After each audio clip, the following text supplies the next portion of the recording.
집에 가고 싶어. 비 오는 밤 강남의 한 고급 병원 앞 검은 승용차 한 대가 멈춰 섰습니다. 트렁크가 열리고 80대 노인이 밀려 나왔어요. 하얀 머리카락이 빗물에 젖어 얼굴에 달라붙었습니다. 여기서 기다리세요, 할아버지. 금방 올게요. 50대 중년 남자가 부드럽게 말했어요. 하지만 차는 그대로 떠났습니다. 테일램프가 빗속에 사라졌어요. 노인은 어두운 골목에 홀로 남겨졌습니다. 쓰레기 봉투들 사이에서 덜덜 떨고 있었어요. 차가운 빗물이 얼굴을 때렸습니다. 집에 가고 싶어. 노인이 중얼거렸어요. 하지만 집이 어딘지 기억나지 않았습니다. 이 노인의 정체는 무엇일까요? 그리고 왜 이곳에 버려진 걸까요? 놀라운 반전이 기다리고 있습니다. 이 이야기가 궁금하시다면 구독 버튼을 눌러주세요. 평범해 보이는 사람들의 숨겨진 이야기를 매일 전해드립니다. 자, 이제 한 달 전으로 돌아가 봅니다. 그해 겨울이었습니다. 서울 외곽의 낡은 재개발 지역. 옥탑방에서 18살 소년 시우가 살고 있었어요. 방 안은 냉장고보다 추웠습니다.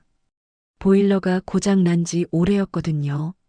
벽에는 석 달치 월세 독촉장이 붙어 있었어요. 빨간 글씨가 시우의 가슴을 짓눌렀습니다. 시우는 배달 알바로 하루하루를 버티고 있었어요. 낡은 오토바이를 타고 강남을 돌아다녔습니다. 손가락 끝이 얼어붙는 것 같았어요. 하지만 멈출 수 없었죠. 오늘 배달비를 못 벌면 내일 먹을 것도 없었으니까요. 그날도 마찬가지였습니다. 시우는 언덕길을 내려가고 있었어요. 바로 그때였습니다. 앞에서 차 한 대가 갑자기 튀어나왔어요. 시우가 급브레이크를 밟았습니다. 오토바이가 미끄러졌어요. 쿵! 시우의 몸이 바닥에 내동댕이 쳐졌습니다. 왼쪽 어깨가 아스팔트에 부딪혔어요. 으악! 비명이 터져 나왔습니다. 어깨뼈가 빠진 것 같았어요. 움직일 수가 없었습니다. 배달 가방에서 짜장면이 쏟아졌어요. 검은 국물이 눈 위에 번졌습니다. 전화벨이 울렸어요. 손님이었습니다. 야, 배달 언제 오는 거야? 1시간 넘었잖아. 죄송합니다. 사고가 나서요. 변상해. 당장 변상하라고. 전화가 끊겼습니다. 시우는 떨리는 손으로 어깨를 만져보았어요. 뼈가 어긋난 게 느껴졌습니다. 병원에 가야 했어요. 하지만 돈이 없었습니다. 통장 잔고는 5,000원이 전부였죠. 시우는 이를 악물고 일어났습니다. 한 손으로 오토바이를 일으켰어요. 배달은 끝이었습니다. 음식도 엎어졌고 어깨도 못 움직이니까요. 시우는 옥탑방으로 돌아왔어요. 계단 앞에서 집주인 아줌마가 기다리고 있었습니다. 팔짱을 끼고 차가운 눈으로 시우를 내려다보았어요. 이시우, 밀린 월세 이번 주 안에 안 내면 짐 빼. 일주일만 더요, 아줌마. 제발이요. 시우가 고개를 숙였습니다. 아줌마는 콧방귀를 뀌었어요. 부모도 없는 게 누굴 믿고 이래? 일주일 안에 돈 없으면 내일 당장 문 따고 집 내놓을 거야. 시우는 터덜터덜 계단을 올라갔습니다. 옥탑방 문을 열자 차가운 공기가 얼굴을 때렸어요. 방 안 온도가 영하였습니다. 냉장고를 열었어요. 물 한 병뿐이었습니다. 시우는 구석에 쪼그리고 앉았어요. 어깨가 쿡쿡 쑤셨습니다. 눈물이 날 것 같았지만 참았어요. 울어봤자 아무것도 달라지지 않았으니까요. 그날 밤이었습니다. 명절이었어요. TV에서는 가족들이 모여 웃는 광고가 나왔습니다. 시우는 컵라면 하나를 끓였어요. 뜨거운 물을 붓고 3분을 기다렸습니다. 창밖을 바라보았어요. 건너편 집에서는 불빛이 환했습니다. 웃음소리가 들렸어요. 시우는 혼자 라면을 먹었습니다. 국물이 목구멍을 타고 내려갔어요. 따뜻했지만 쓸쓸했습니다. 엄마. 시우의 입에서 작은 소리가 새어나왔어요. 엄마가 살아계셨다면 지금쯤 떡국을 끓여주셨을 겁니다. 시우는 라면 국물을 다 마셨어요. 그리고 컵을 내려놓았습니다. 창밖에 눈이 내리기 시작했어요. 하얗게요. 다음 날 새벽이었습니다. 시우는 어깨 통증 때문에 잠을 이룰 수 없었어요. 일어나서 밖으로 나왔습니다. 눈이 그쳤어요. 하얀 세상이었습니다. 시우는 계단을 내려갔어요. 쓰레기 버리는 날이었거든요. 골목 쓰레기장으로 향했습니다. 그런데 이상한 게 보였어요. 검은 쓰레기 봉투 사이에서 뭔가 움직였습니다. 시우가 조심스럽게 다가갔어요. 손이 보였습니다. 사람 손이었어요. 심장이 쿵 내려앉았습니다. 시우는 쓰레기 봉투들을 치웠어요. 그 아래 노인이 쓰러져 있었습니다. 80대쯤 되어 보이는 할아버지였어요. 하얀 머리카락이 얼굴에 붙어 있었습니다. 입술은 보라색으로 질려 있었어요. 할아버지, 괜찮으세요? 시우가 할아버지를 흔들었습니다. 할아버지의 눈이 천천히 떠졌어요. 초점이 없었습니다. 추워, 너무 추워. 할아버지가 덜덜 떨며 중얼거렸어요. 시우는 할아버지의 손목을 잡았습니다. 맥박이 느껴졌어요. 살아계셨습니다. 시우는 주변을 둘러봤어요. 아무도 없었습니다. 새벽 5시였거든요. 119에 신고할까? 시우가 망설였습니다. 하지만 구급차가 오려면 시간이 걸릴 거예요. 그 사이에 할아버지가 얼어 죽을 수도 있었습니다. 시우는 결심했어요. 할아버지를 업기로요. 어깨가 쿡쿡 쑤셨습니다. 하지만 어쩔 수 없었어요. 시우는 이를 악물고 할아버지를 등에 업었습니다. 생각보다 가벼웠어요. 뼈밖에 남지 않은 것 같았습니다. 계단을 올라가는데 어깨에서 뚝 소리가 났어요. 비명을 삼켰습니다. 다리가 후들거렸어요. 중간에 몇 번이나 쓰러질 뻔했습니다. 할아버지, 조금만 참으세요. 금방이에요. 시우가 말했어요. 할아버지는 대답이 없었습니다. 의식이 흐릿한 것 같았어요. 겨우 옥탑방에 도착했습니다. 시우는 할아버지를 바닥에 눕혔어요. 그리고 자기 이불을 덮어주었습니다. 할아버지의 이마에 손을 대보았어요. 열이 펄펄 끓고 있었습니다. 젖은 수건으로 이마를 닦아주었어요. 할아버지, 어디가 아프세요? 집이 어디세요? 시우가 물었습니다. 하지만 할아버지는 멍하니 천장만 바라볼 뿐이었어요. 집에 가고 싶어. 할아버지가 중얼거렸습니다. 어디가 집인지 물으려 했어요. 하지만 할아버지가 눈을 감았습니다. 잠든 건지 기절한 건지 알 수 없었어요. 시우는 냉장고를 열었습니다. 물 한 병뿐이었어요. 라면도 떨어졌습니다. 배가 고팠지만 참았어요. 할아버지가 깨어나면 먹을 게 필요할 테니까요. 시우는 할아버지 옆에 앉았습니다. 할아버지의 거친 숨소리를 들었어요. 살아계셔야 하는데. 시우가 기도했습니다. 창밖으로 해가 떠오르고 있었어요. 긴 밤이 지나가고 있었습니다. 시우는 할아버지를 바라보았어요. 이 할아버지는 누구일까? 왜 쓰레기장에 버려진 걸까? 가족은 어디 있는 걸까? 궁금했지만 지금은 중요하지 않았습니다. 일단 살려야 했어요. 시우는 할아버지의 손을 꼭 잡았습니다. 거칠지만 따뜻한 손이었어요. 며칠이 지났습니다. 할아버지의 열은 조금 내렸어요. 하지만 정신은 여전히 흐릿했습니다. 시우가 물어보면 대답을 못했어요. 이름도 몰랐습니다. 집도 몰랐어요. 치매인 것 같았습니다. 시우는 할아버지를 돌보며 배달 일을 계속했어요. 하지만 어깨 통증 때문에 힘들었습니다. 배달 건수가 줄어들었어요. 돈도 줄어들었습니다. 그날 저녁이었습니다. 시우는 배달을 마치고 집으로 돌아왔어요. 어깨가 너무 아팠습니다. 팔을 들 수조차 없었어요. 계단을 올라가는데 다리에 힘이 풀렸습니다. 쿵! 시우가 계단에 주저앉았어요. 비명이 터져 나왔습니다. 어깨에서 뼈가 튀어나온 것 같았어요. 시우는 울고 싶었습니다. 하지만 참았어요. 겨우 옥탑방 문을 열었습니다. 할아버지가 구석에 앉아 있었어요. 멍하니 벽을 바라보고 있었습니다. 시우는 바닥에 쓰러졌어요. 더 이상 못 견디겠었습니다. 아파, 너무 아파. 시우가 신음했어요. 바로 그 순간이었습니다. 할아버지가 고개를 돌렸어요.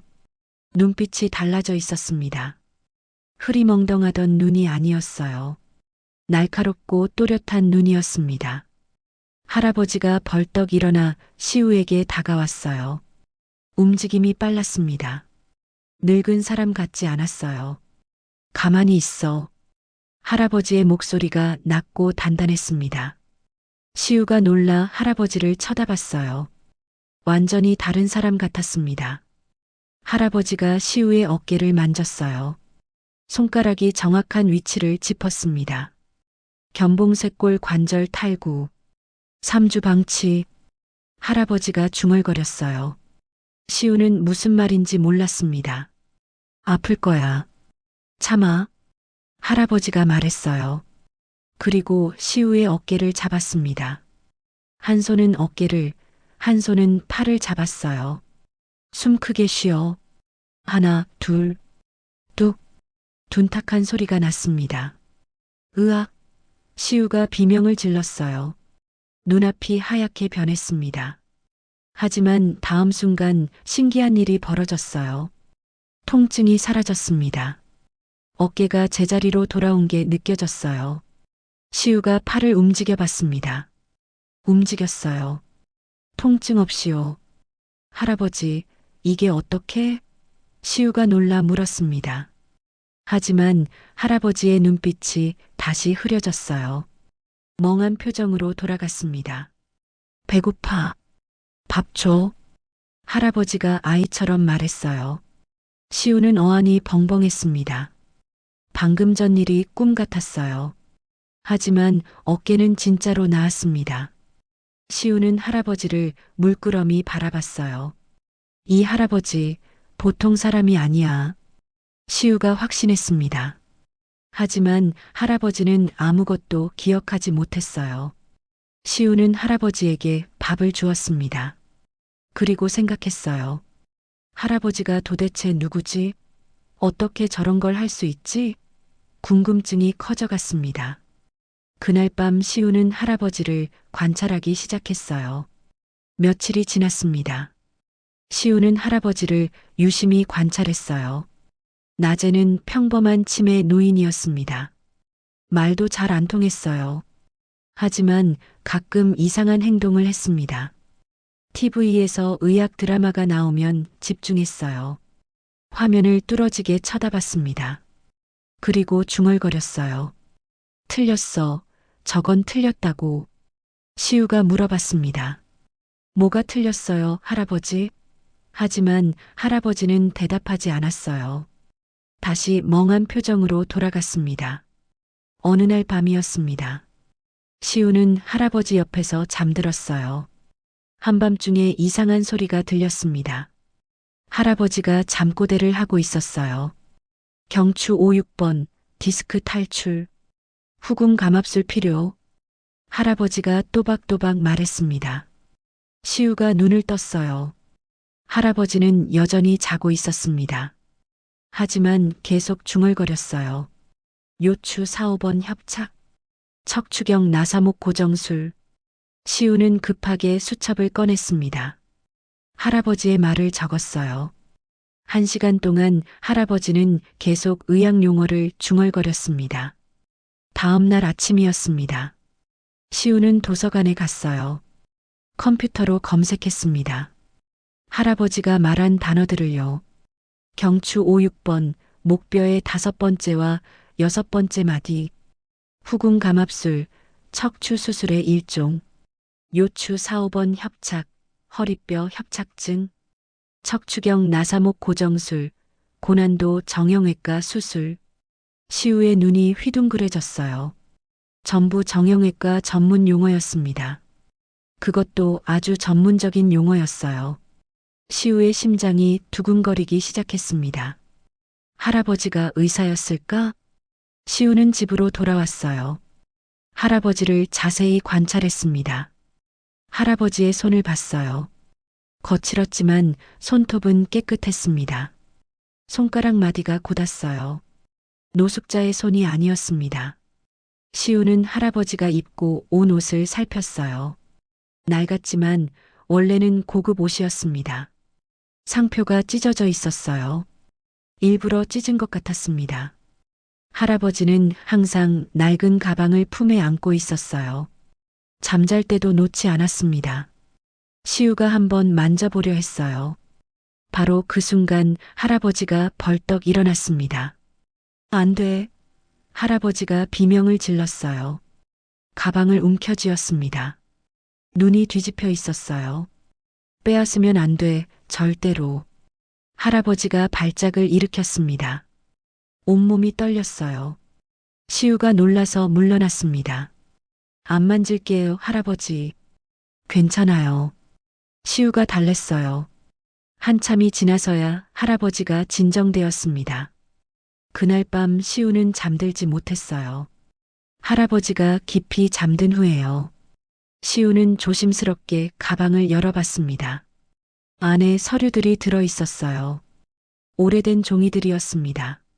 하지만 어둠 속에서 잘 보이지 않았어요. 시우가 더 가까이 보려는 순간이었습니다. 할아버지의 손이 시우의 손목을 움켜잡았어요. 시우가 깜짝 놀라 뒤로 물러났습니다. 할아버지는 다시 잠들어 있었어요.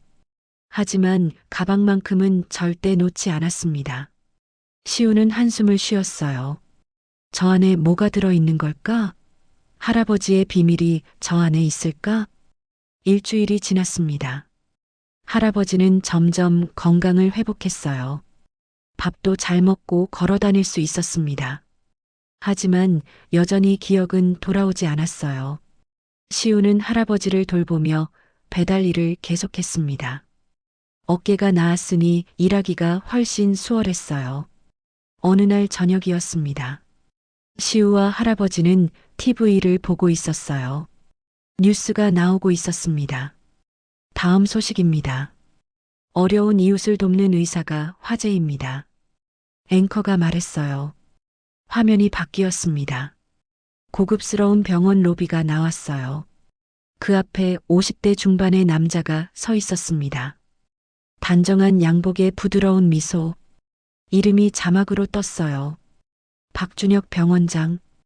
우리 병원은 어르신들을 위한 무료 진료를 확대하고 있습니다. 박준혁이 카메라를 향해 말했어요. 눈가에 눈물이 글썽였습니다. 사실 저도 할아버지가 실종되신 후 매일 찾고 있습니다. 치매로 헤매고 계실 겁니다. 화면에 할아버지 사진이 나왔어요. 젊은 시절 사진이었습니다. 흰 가운을 입고 환하게 웃고 있었어요. 할아버지를 찾지 못하는 마음을 어르신들께 봉사하며 달래고 있습니다. 박준혁이 눈물을 닦았어요. 시우가 고개를 돌려 할아버지를 봤습니다. 할아버지의 얼굴이 이상했어요. 새하얗게 질려 있었습니다. 온몸이 떨리고 있었어요. 할아버지, 시우가 불렀습니다. 하지만 할아버지는 대답이 없었어요. TV만 뚫어지게 쳐다보고 있었습니다. 박준혁이 화면에 계속 나왔어요. 할아버지의 떨림이 심해졌습니다. 바로 그 순간이었습니다. 할아버지가 갑자기 비명을 질렀어요. 으아! 할아버지가 손으로 TV를 가리키며 발작을 일으켰습니다. 저 사람. 죽는다, 죽는다. 할아버지가 뒤로 넘어졌어요. 온몸을 떨었습니다. 시우가 놀라서 할아버지를 붙잡았어요. 할아버지, 진정하세요. 하지만 할아버지는 진정되지 않았습니다. 벽으로 기어가더니 구석에 웅크렸어요. 머리를 감싸 안았습니다. 버리지 마. 죽이지 마. 제발. 할아버지가 울부짖었어요. 실금까지 했습니다. 시우는 급하게 TV를 껐어요. 그리고 할아버지를 안아주었습니다. 괜찮아요, 할아버지. 아무도 안 버려요. 여기는 안전해요. 한참을 달래고 나서야 할아버지가 진정되었어요. 할아버지는 시우의 품에서 아이처럼 떨고 있었습니다. 시우의 가슴이 아팠어요. 할아버지가 얼마나 무서운 일을 겪었을까요? 시우는 스마트폰을 꺼냈습니다. 박준혁을 검색했어요. 기사가 여러 개 나왔습니다. 어려운 시절을 이겨낸 효자 의사 박준혁. 고아원 출신 은인이 입양해 의사로 키워. 할아버지 찾기에 전념. 시우는 기사를 읽어 내려갔어요. 그런데 이상했습니다. 기사에 나온 실종된 할아버지 사진. 지금 시우 옆에 있는 할아버지와 똑같았어요. 시우의 심장이 쿵 내려앉았습니다. 저 사람이 할아버지 손주? 그런데 왜 할아버지는 저렇게 무서워하는 거지? 시우는 할아버지를 바라봤어요. 할아버지는 여전히 떨고 있었습니다. 뭔가 잘못됐어. 시우가 확신했습니다. 며칠이 지났습니다. 할아버지는 TV를 무서워했어요. 박준혁이 나올까 봐요. 시우는 더 이상 TV를 켜지 않았습니다. 대신 할아버지와 산책을 했어요. 동네를 천천히 걸었습니다. 할아버지는 시우의 손을 꼭 잡고 다녔어요. 놓치면 안 된다는 듯이요. 그날은 강남 쪽으로 배달이 들어왔습니다. 시우는 오토바이를 타고 강남으로 향했어요. 고급 주택가였습니다. 배달을 마치고 돌아오는 길이었어요. 넓은 대로를 지나고 있었습니다. 바로 그 순간이었어요. 앞에서 굉음이 들렸습니다. 쾅! 교통사고였어요. 고급 승용차 2대가 부딪혔습니다. 시우는 오토바이를 세웠어요. 사람들이 모여들기 시작했습니다. 한 차에서 중년 남자가 쓰러져 나왔어요. 60대쯤 되어 보였습니다. 비싼 양복을 입고 있었어요. 얼굴이 새하얗게 질려 있었습니다. 가슴을 움켜쥐고 있었어요. 회장님, 회장님. 젊은 남자들이 주변에서 우왕좌왕했습니다. 비서 드린 것 같았어요. 119 불렀어? 불렀는데 차가 막혀서 시간 걸린대요. 사람들이 스마트폰만 들고 동영상을 찍었어요. 아무도 돕지 않았습니다. 시우는 쓰러진 남자를 봤어요. 입술이 보라색으로 변해가고 있었습니다. 지금 아무것도 안 하면 죽을 수 있어. 시우가 알았습니다. 할아버지가 자기 어깨를 맞춰줬던 기억이 떠올랐어요. 할아버지가 잠꼬대로 했던 의학 용어들도요. 시우는 사람들을 해치고 들어갔습니다. 비켜주세요. 뭐야, 배달하는 애가? 비서가 시우를 밀쳤어요. 하지만 시우는 물러서지 않았습니다. 지금 안 하면 돌아가셔요. 시우의 목소리가 단호했어요. 비서가 움찔했습니다. 시우는 쓰러진 남자 옆에 무릎을 꿇었어요. 손목을 짚었습니다. 맥박이 약했어요. 호흡도 거칠었습니다. 시우는 할아버지가 했던 것을 떠올렸어요. 손등에 합곡혈을 눌렀습니다. 강하게요. 그리고 발등에 태충혈도 눌렀어요. 동시에 가슴 한가운데를 압박했습니다. 하나, 둘, 셋. 규칙적으로 눌렀어요. 1초, 2초, 3초. 반응이 없었습니다. 남자의 얼굴은 여전히 파랗게 질려 있었어요. 제발, 제발. 시우가 속으로 빌었습니다. 계속 압박했어요. 손에 땀이 송글송글 맺혔습니다. 바로 그 순간이었습니다. 푹. 남자가 막혔던 숨을 토해냈어요. 눈이 번쩍 떠졌습니다. 파랗던 얼굴에 피가 돌아오기 시작했어요. 시우의 온몸에서 힘이 빠졌습니다. 해냈어. 남자가 시우의 손을 붙잡았어요. 고맙네. 목소리가 떨렸습니다. 주변에서 박수가 터져 나왔어요. 스마트폰을 든 사람들이 너도 나도 시우를 찍기 시작했습니다. 비서가 시우에게 다가왔어요. 이름이 뭐니? 연락처 좀. 하지만 시우는 시계를 봤습니다. 배달 시간이 지났어요. 저 가봐야 해요. 시우가 벌떡 일어나 오토바이로 뛰어갔습니다. 119 구급차가 도착했어요. 하지만 시우는 이미 골목을 빠져나가고 있었습니다. 누군가 그 모습을 스마트폰으로 찍었어요. 그날 저녁 인터넷에 영상이 올라왔습니다. 배달원이 재벌 회장 살렸다. 조회수가 폭발했어요. 그날 밤이었습니다. 강남의 고급 빌딩 병원 원장실. 박준혁이 컴퓨터 앞에 앉아 있었어요. 심심풀이로 인터넷 뉴스를 보고 있었습니다. 배달원이 재벌 회장을 살렸다는 영상이 떴어요. 박준혁은 별 관심 없이 재생 버튼을 눌렀습니다. 화면에 젊은 배달원이 응급 처치를 하는 모습이 나왔어요. 박준혁이 영상을 넘기려 했습니다. 바로 그 순간 손이 멈췄어요. 눈이 휘둥그레졌습니다. 화면을 확대했어요. 배달원의 목에 뭔가 걸려 있었습니다. 낡은 스카프였어요. 박준혁의 손이 떨리기 시작했습니다. 저건, 그 스카프는 박준혁이 할아버지께 선물했던 거였어요. 명품 브랜드였습니다. 세상에 하나뿐인 것이었죠.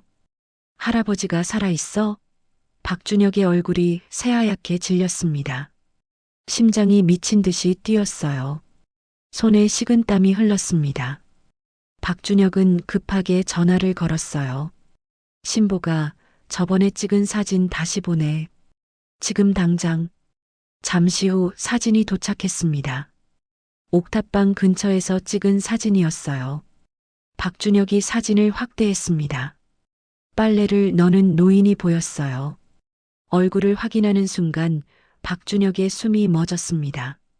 할아버지였어요. 틀림없었습니다. 박준혁의 손에서 스마트폰이 떨어졌어요. 바닥에 떨어지는 소리가 울렸습니다. 어떻게? 분명히 그날 밤 박준혁이 중얼거렸어요. 그날 밤 할아버지를 골목에 버렸던 기억이 떠올랐습니다. 차가운 빗속에요. 할아버지가 살아있으면 모든 게 끝이었어요. 위조한 증여 서류가 들통나요. 횡령한 돈도 밝혀지고요. 의료사고 은폐도 다 드러나는 겁니다. 박준혁은 책상 서랍을 열었어요. 안에서 서류를 꺼냈습니다. 할아버지 도장이 찍힌 위조 증여 서류였어요. 박준혁이 전화를 걸었습니다. 조용히 처리해. 소문나면 나 끝이야. 알겠죠? 전화 저편에서 대답이 들렸어요. 박준혁이 전화를 끊었습니다. 창밖에 서울 야경이 반짝이고 있었어요. 하지만 박준혁의 눈에는 아무것도 들어오지 않았습니다. 같은 시각 옥탑방이었습니다. 시우와 할아버지는 잠들어 있었어요. 조용한 밤이었습니다. 새벽 2시쯤이었을까요? 계단을 올라오는 발소리가 들렸어요. 무거운 발소리였습니다. 여러 명이었어요. 쿵! 옥탑방 문이 발로 걷어차이며 열렸습니다. 검은 양복을 입은 남자 4명이 들이닥쳤어요. 덩치가 산만했습니다. 시우가 눈을 떴어요. 상황 파악도 전에 누군가 입을 틀어막았습니다. 거친 손이었어요. 시우의 눈이 공포로 휘둥그레졌습니다. 움직이지 마. 소리 지르면 가만 안 둬. 낮고 거친 목소리가 귀에 꽂혔어요. 남자들이 방 안을 휘젓기 시작했습니다. 장롱을 열어젖히고 이불을 걷어차고 물건들을 집어던졌어요. 쨍그랑 소리가 울렸습니다. 할아버지가 눈을 떴어요. 눈앞 광경을 보고 얼굴이 새하얗게 질렸습니다. 뭐야? 누구야 너희들? 할아버지의 목소리가 떨렸어요. 남자 중 대장이 할아버지를 가리켰습니다. 이놈이 납치범이야. 할아버지를 감금하고 있었어. 시우를 가리키며 하는 말이었어요. 시우가 입을 막은 손을 뿌리치려 했습니다. 아니에요. 저는 할아버지를 구한 거라고요. 남자가 시우를 거칠게 밀쳤어요. 시우의 몸이 벽에 부딪혔습니다. 할아버지가 비명을 질렀어요. 시우 건드리지 마. 할아버지가 남자의 다리에 매달렸습니다. 제발 이 아이만은. 할아버지가 애원했어요. 남자가 할아버지를 밀쳤습니다. 할아버지가 뒤로 넘어갔어요. 쿵. 할아버지의 머리가 장롱 모서리에 부딪혔습니다. 할아버지의 눈이 감겼어요. 그대로 쓰러졌습니다. 할아버지, 시우가 절규했어요. 그 순간 할아버지의 머릿속에서 무언가가 깨어났습니다. 어둠 속에서 기억이 쏟아져 나왔어요. 그날 밤의 기억, 비 오는 골목, 박준혁의 차가운 얼굴. 여기서 기다리세요, 할아버지. 하지만 차는 떠났습니다. 할아버지를 버리고요. 할아버지, 재산증여 서류에 도장 좀 찍으세요. 박준혁이 서류를 내밀었던 기억. 하지만 할아버지는 거절했어요. 그리고 그날 밤 버려진 겁니다. 할아버지의 눈이 천천히 떠졌습니다. 처음엔 초점이 흐렸어요. 하지만 점점 또렷해졌습니다. 흐리멍덩하던 눈빛이 사라졌어요. 날카롭고 단단한 눈빛이 나타났습니다. 할아버지가 천천히 몸을 일으켰어요. 남자들이 움찔했습니다. 분위기가 달라진 걸 느꼈거든요. 뭐야, 할아버지? 대장이 할아버지 팔을 잡으려 했어요. 바로 그 순간이었습니다. 손때, 할아버지의 목소리가 낮게 울렸어요. 서리발 같은 기운이 담긴 목소리였습니다. 할아버지가 대장의 손목을 낚아챘어요. 그리고 비틀었습니다. 으악! 대장이 무릎을 꿇었어요. 할아버지의 눈에서 뿜어져 나오는 기운에 다른 남자들도 얼어붙었습니다.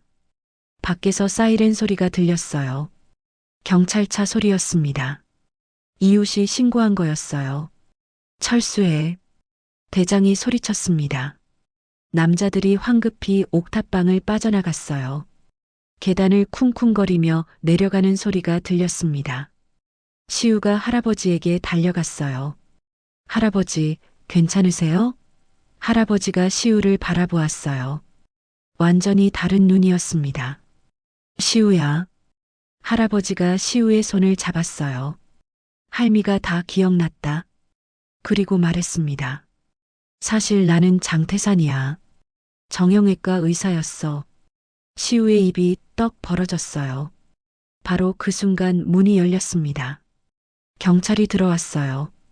그리고 뒤에서 박준혁이 나타났습니다. 단정한 양복에 부드러운 미소. 경찰관님, 제 할아버지를 찾았습니다. 박준혁이 말했어요. 할아버지가 박준혁을 쏘아봤습니다. 눈에 서늘한 빛이 돌았어요. 박준혁이 할아버지에게 다가왔습니다. 할아버지, 가시죠. 좋은 병원으로 모시겠습니다. 박준혁이 할아버지 팔을 잡으려 했어요. 바로 그 순간이었습니다. 짝! 날카로운 소리가 방 안에 울렸습니다. 할아버지의 손바닥이 박준혁의 뺨을 후려쳤어요. 박준혁이 비틀거렸습니다. 뺨에 빨간 손자국이 찍혔어요. 누가 내 할아버지냐? 할아버지의 목소리가 낮게 깔렸습니다. 할아버지가 품에서 낡은 가방을 꺼냈어요. 그 안에서 서류들을 꺼냈습니다. 이건 내가 위조한 증여 서류. 이건 횡령장부. 이건 녹음기야. 할아버지가 하나씩 경찰에게 건넸어요. 박준혁의 얼굴이 새하얗게 질렸습니다. 할아버지가 녹음기 재생 버튼을 눌렀어요. 박준혁의 목소리가 흘러나왔습니다. 할아버지 골목에 버려. 동사하면 그만이야. 경찰들의 얼굴이 굳었어요. 박준혁 씨, 일단 서로 동행해 주셔야겠습니다. 박준혁이 뒷걸음질 쳤습니다. 바로 그때 문이 다시 열렸어요. 최동진 회장이 들어왔습니다. 시우가 살렸던 그 회장이었어요. 시우군 찾느라 고생했네. 회장이 시우를 발견하고 웃었어요. 그리고 박준혁을 차갑게 바라봤습니다. 자기 할아버지를 버린 자가 병원장이라니. 며칠 후였습니다. 병원이었어요. 할아버지가 시우의 손을 잡았습니다. 넌 이제 내 진짜 손주다. 할아버지가 서류를 내밀었어요. 법적 입양 서류였습니다. 시우의 눈에서 눈물이 쏟아졌어요. 할아버지, 의사 되고 싶지? 할아버지가 가르쳐 줄게. 할아버지가 웃었습니다. 5년 후 시우는 의대생이 되었어요. 할아버지와 함께 무료 진료소를 열었습니다. 벽에 사진이 걸렸어요. 할아버지와 시우. 액자민 문구. 버려진 두 사람이 서로를 구했습니다.